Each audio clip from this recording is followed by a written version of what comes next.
Your name's Zero? Hope you don't fight like one. How we doing, guys? FTO bringing you guys a brand new comic book review. First up, Marvel 1602. I really like this book. It's written by Neil Gaiman. The art is by Andy Kubert. Really good work inside of here. It takes place in England, 1602. It starts out with the Queen of England talking to Nick Fury. Nick Fury is the head of her intelligence. He's pretty much just how he is in our world right now. Besides, he's mirrored by someone else in the 1616 universe. But Nick Fury is here. He's kind of like the head of S.H.I.E.L.D., but Her Majesty's S.H.I.E.L.D. The next person you see come up is Dr. Stephen Strange. He's the Queen's doctor. The Queen is sick. She has news for Nick Fury. The news is that there's Armageddon coming. There's this new device. A lot of people trying to get this device. She has someone bring it to her, but she knows that people are going to try to stop the guy who's bringing it to her. The person that's one of the big guys trying to take it is Dr. Doom. Dr. Otto Von Doom. The story inside this book is it's a lot different than anything I've ever read before. And I read this once on a trip to flying to Illinois. It was my first time reading this book. I couldn't put it down. I couldn't stop reading it. It was a big turn for me. Big page turner for me. I couldn't stop reading this bad boy. You see a lot of other characters pop up, like Fantastic Four. You see characters like Scarlet Witch, Magneto show up also. I don't want to give away too much inside of it, but honestly, Neil Gaiman, how can you go wrong with Neil Gaiman? There's nothing bad that he's ever done. If there is something bad that he's done, I want to read it, and because I can't believe that. I can't believe he did anything that's just terrible. My next book I want to talk about, I'm keeping it a Kubert day apparently, because Adam Kubert did Marvel Universe Onslaught.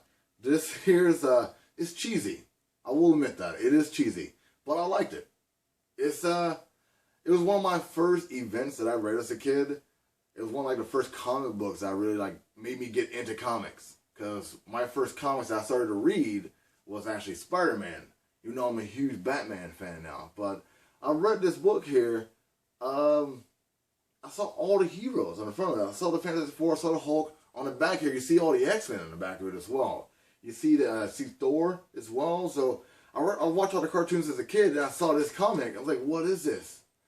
And later on in my life, I got a little bit older. I found the lead-ups to this here. I found out that Professor Xavier, all his anger, all his his hate, and all of Magneto's evil, poured out into the same manifesto apparently. And Onslaught here found himself a shell, a body. He took the gem that was inside Juggernaut and made himself invincible. So he wanted to destroy the entire world because Magneto wanted to destroy everything, but also Xavier had that anger inside of him as well. It's a little bit far-fetched, but what comic book story isn't a little far-fetched? So I dug it. I still do like it. I read it from time to time. If your kids try to start reading some comics, you don't like the new comics that they're doing now, I'd say it's a decent read for your kids to read.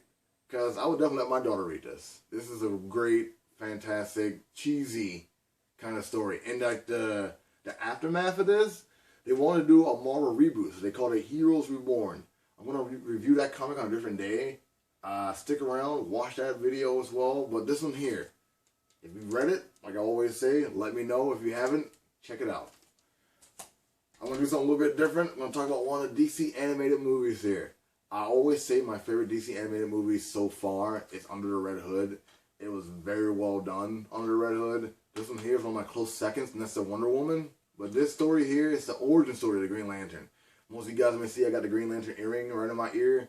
I love Alan Scott. He'll always be my favorite Green Lantern, even though he isn't really a Green Lantern. Not a part of the Corps, anyway. But this story is all about Hal Jordan. I guess you could say the second Green Lantern on Earth. I dug the hell out of this. The art is amazing. The story is very well written inside of here. It's a lot of twists and turns inside of it. You see a lot of different things that you didn't think you would see in an animated cartoon movie. It is rated PG-13 for a reason. So, no kid gloves really on this one here. There's a lot of blood inside this movie. So, definitely watch this bad boy. Don't rent it. Don't borrow it from somebody. Buy this one. buy it, buy it. I need to go buy it on Blu-ray, but I have a PS3. It converts it to Blu-ray anyway. But I love this film. I really do. All the DC animated movies are good to me, except for Public Enemies. I reviewed that one before. But this one here, hands down, one of my favorites. Till next time, I'm going to be reviewing this one here. It looks kind of cheesy.